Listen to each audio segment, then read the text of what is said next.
रविवारी एपीएमसी मधील व्यापाऱ्यांच्या विविध अडचणीबाबत सोलापूर जिल्हास्तरीय व्यापारी परिषद आयोजित करण्यात आली होती। सदर परिषदेचे दीप प्रज्वलन करून उद्घाटन करण्यात आले। या परिषदेचे अध्यक्ष म्हणून Maharashtra chamber of commerce and industries ट्रेडचे अध्यक्ष ललित गांधी होते। सदर परिषदेचे प्रास्ताविक भुसार आडत व्यापारी संघाचे अध्यक्ष सुरेश चिकळी यांनी केले। एपीएमसी कायदा रद्द व्हावा यासाठी अनेक वर्षापासून चालू असलेल्या लढ्याचे व एपीएमसीच्या बाबतीतल्या अडचणीची माहिती त्यांनी सांगितली। या व्यापारी परिषदेत विश्वेश्वर भिंगे, सिद्धया स्वामी हिरेमठ, सीताराम गुप्ता, अयूब कल्याणी, रेवण सिद्ध आवजे यांनी आपली मते मांडली। सदर व्यापारी परिषदेत फार्मचे अध्यक्ष जितेंद्र शहा, ग्रोमाचे अध्यक्ष भीमजी भानुशाली, पुना मर्चंट चेंबरचे महाराष्ट्र राज्य व्यापारी कृती समितीचे समन्वयक राजेंद्र बाठिया प्रमुख पाहुणे म्हणून उपस्थित होते। 27 ऑगस्ट 2024 रोजी महाराष्ट्रात राज्यव्यापी एक दिवसाचा लाक्षणिक बंद यशस्वी करावा अशी आग्रहाची विनंती या परिषदेत करण्यात आली।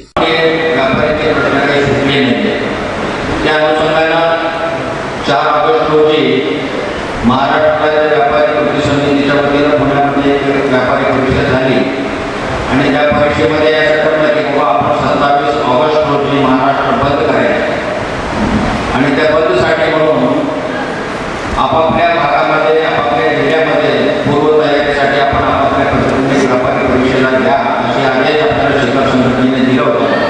त्याप्रमाणे आम्ही आज या ठिकाणी सोलापुरात ही व्यापारी परिषद आयोजित केली। महाराष्ट्र चेंबरच्या मेंबर जितेंद्र शहा, संजीव पाटील, सोलापूर चेंबरचे अध्यक्ष राजूभाई राठी व सर्व व्यासपीठावर बसलेले वेगवेगळ्या संस्थांचे पदाधिकारी, मान्यवर, व्यासपीठासमोर उपस्थित असलेले सर्व मान्यवर, सोलापूर जिल्ह्याच्या वेगवेगळ्या भागातून आलेल्या व्यापाऱ्यांनी त्यांचे वेगवेगळे मुद्दे आजच्या परिषदेच्या निमित्ताने या ठिकाणी मांडले।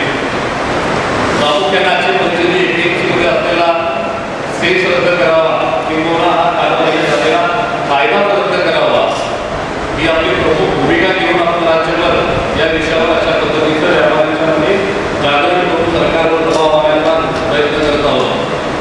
याबरोबरच लिगल मेट्रोलॉजी ऍक्टच्या माध्यमातून मागे जाणारा सरकार पुन्हा धनगरचे लावण्याचा प्रयत्न करते, त्याच्या विरोधात आपण बोलला पाहिजे आणि व्यापाऱ्यांना येणाऱ्या वेगवेगळ्या समस्यावर सरकारवर कुठेतरी दबाव आणून आपल्या मागण्या मान्य करून घ्याव्यात या उद्देशानं आपण या बंदचे आवाहन केलेले आहे।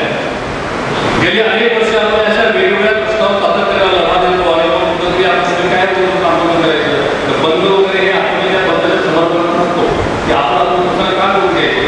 तर ज्यावेळी एखाद्या विषयावर सरकार गांभीर्याने लक्ष देत नाही, आता लाडकी बहीण काढली, लाडका भाऊ काढणार, लाडका व्यापारी कधी काढणार,